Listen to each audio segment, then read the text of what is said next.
Whenever you're ready.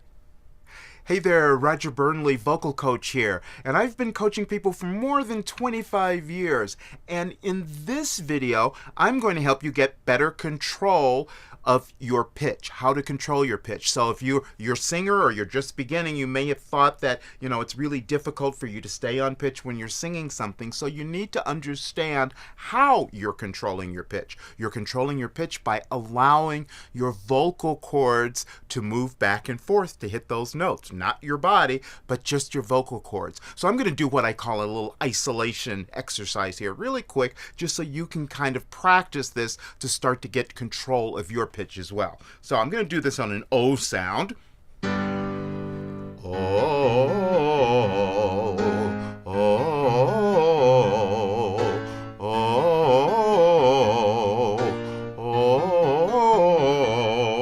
Now, what I want you to pay attention to that I'm not moving my body around a lot. I'm just allowing the vocal cords to move back and forth. You're not able to control your pitch very well if you're using your body and moving around too much. So to get practice of this, just practice by being very still and imagining, hearing it here, hearing your notes, and just allow the vocal cords to move back and forth. I'm going to do a little bit more of it. Oh, oh, oh, oh, oh.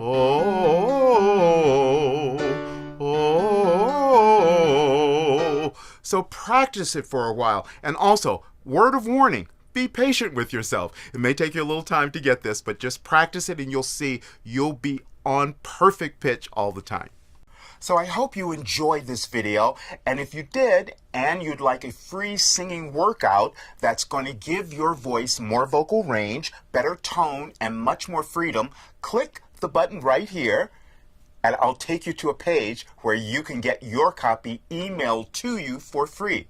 If you're on your mobile device, you might not be able to click the link button, so instead, click the link in the description to get the free workout. And as always, like, comment, let me know if there's any questions you have or anything you'd like to see in these videos. And don't forget to subscribe to Singing Made Simple, as there are a lot more videos on the way.